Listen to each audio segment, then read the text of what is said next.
जो वफादार होते हैं उनके लिए खुदा अद्भुत काम करता है। आमीन।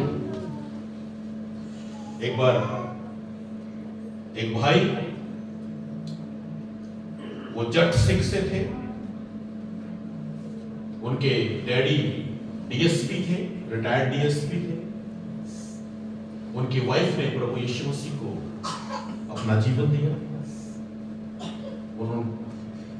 उनके बेटे को एक स्किन की डिजीज थी और उनके डैडी जो कि फगवाड़ा में रहते थे, उन्होंने अपनी बेटी से कहा कि तुम्हारे जो किराएदार हैं वो क्रिश्चियंस हैं, उनके घर में कभी ना कभी कोई पास्टर आते होंगे, जब कभी कोई पास्टर आए तो इस बेटे के लिए प्रार्थना कराना। वो बहन बड़ी गुस्से में आ गई, मैं क्यों कराऊं, मेरे गुरु काटने, क्या यही इन्हीं का गुरु हमारी मेरे बेटे को ठीक कर सकता है? लेकिन उसके डैडी ने कहा बेटा मैं चर्च जाता हूं और आप प्रार्थना करा के देखना। और कुदरती मैं उनके किराएदारों के यहाँ जाता था महीने में एक बार, तो मैं गया। उन्होंने अपने किराएदार से कहा कि जब तुम्हारे पास्टर आए तो मेरे बेटे के लिए मैंने प्रार्थना करवा दी। और मैं उस दिन उनके घर में गया और उन्होंने मुझे अपने ससुर से डर के, उन्होंने मुझे ड्राइंग रूम के अंदर भी नहीं बुलाया, बाहर से ही खड़े होकर मेरे से प्रार्थना करवाई। और बाद में मुझे उन्होंने फोन करके कहा कि जब आप प्रार्थना कर रहे थे तो मैं कह रही थी कि ये बंदा जो मेरे घर में आया है, अगर इसका खुदा सच्चा है तो मेरे बेटे के चेहरे पर एक काला निशान दिखना चाहिए। और कहते आप जो प्रार्थना करके चले गए, मैंने अपने बेटे को ध्यान से देखा, 3 निशान थे, 3 निशान थे। और कहती मेरा बेटा सो गया और सवेरे होते होते मेरा बेटा ठीक हो गया। उस दिन उसने विश्वास कर लिया, उस दिन से उसने विश्वास कर लिया, कंटिन्यू जोर चलाती थी, फिर कंटिन्यू बाइबल पढ़ने लगी, रूटीन नहीं छोड़ा, कंटिन्यू बाइबल पढ़ने लगी। साल में पता नहीं कितनी बार बाइबल पढ़ दी, क्योंकि कंटिन्यू करती थी। अब क्या होने लगा, अब वो किराएदार से बाइबल की बातें करे। अब किराएदार तो इतनी पढ़ते नहीं थे, अब किराएदारों को शर्म आने लगी, उन्होंने मकान चेंज कर लिया, क्योंकि उनको शर्म आने लगी, हम तो बचपन से मसीह। ये अभी 3 महीने में इसने पता नहीं बाइबल कितनी बार पढ़ दी। उनके हस्बैंड बाथरूम में नहा रहे थे और नहाते नहाते उनके हाथ पैर टेढ़े हो गए, उनके हाथ पैर टेढ़े हो गए। 2006 की बात है, यस 2006, हाथ पैर टेढ़े हो गए। उनको जल्दी से बाहर उन्होंने निकाला, उनके मालिश करी, पास के अस्पताल में लेकर के गए। उन्होंने कहा इनको जल्दी से जल्दी दयानंद मेडिकल कॉलेज ले जाओ, क्योंकि उसके पास ही उनका घर है।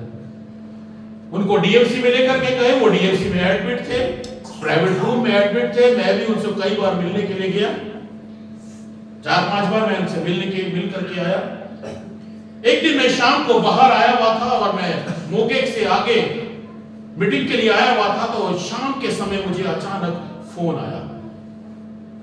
उस समय ये स्मार्टफोन नहीं थे, उस समय वो कीपैड वाले फोन थे, वो बड़े अच्छे थे, वो गिर जाता था, ढक्कन अलग, बैटरी अलग, सिम अलग, वो उठाओ, बैटरी डालो, सिम डालो, फिर चल पड़ते थे। वो आजकल के हिसाब से नहीं थे, गिरता था टच टूट जाती।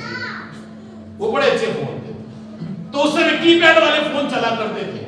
अब मुझे शाम के समय 5 बजे करीब मुझे फोन आया और वो फोन पे बहन ने बोला कि वो मुझे भाई बोलती है, कहते भाई भैया इनके लिए प्रार्थना कर दो, सीरियस है।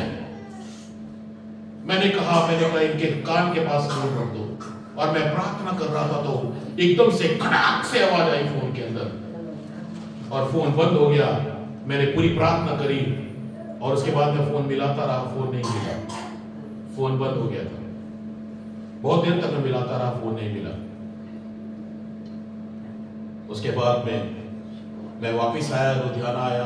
मैं रात को जब उनके यहाँ पे हॉस्पिटल में मिलने के लिए गया, तब उस बहन ने मुझे एक घटना बताई जो शाम के समय हुई थी। उन्होंने कहा शाम को मेरे पति, जिनकी हाइट कम से कम 6.5 फुट थी, वो 4 फुट का रह गया था।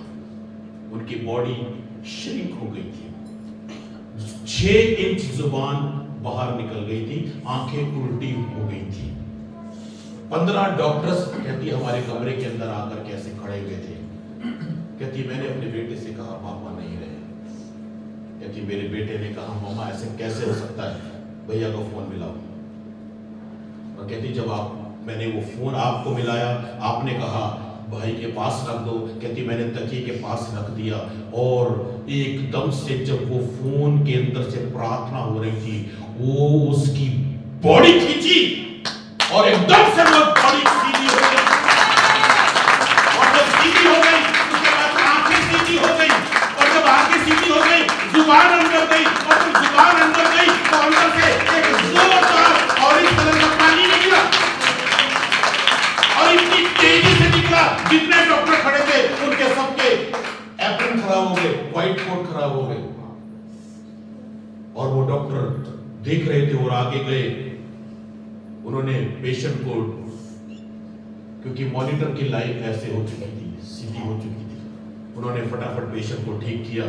15 मिनट तक वो पेशेंट को ठीक करते रहे। और जब जा रहे थे तो उन्होंने इस बहन को इस प्रकार से बोला, 4th फ्लोर पर मेरा ऑफिस है, थोड़ी देर के बाद आप मुझसे आके मिलो।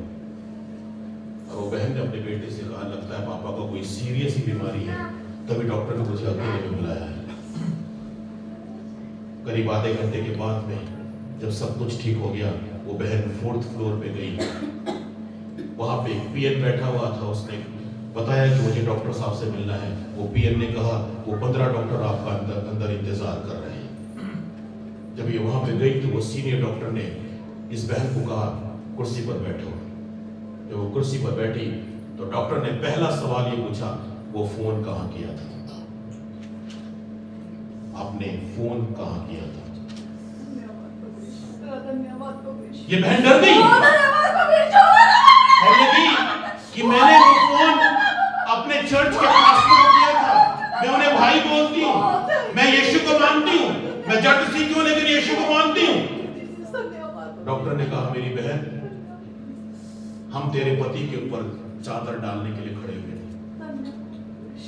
जब तेरे और तेरे बेटे की हमने बातचीत सुनी,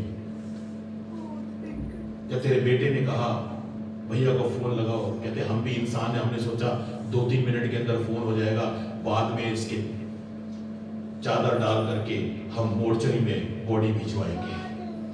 डॉक्टर ने कहा उस फोन में कुछ था, उस फोन में कुछ था।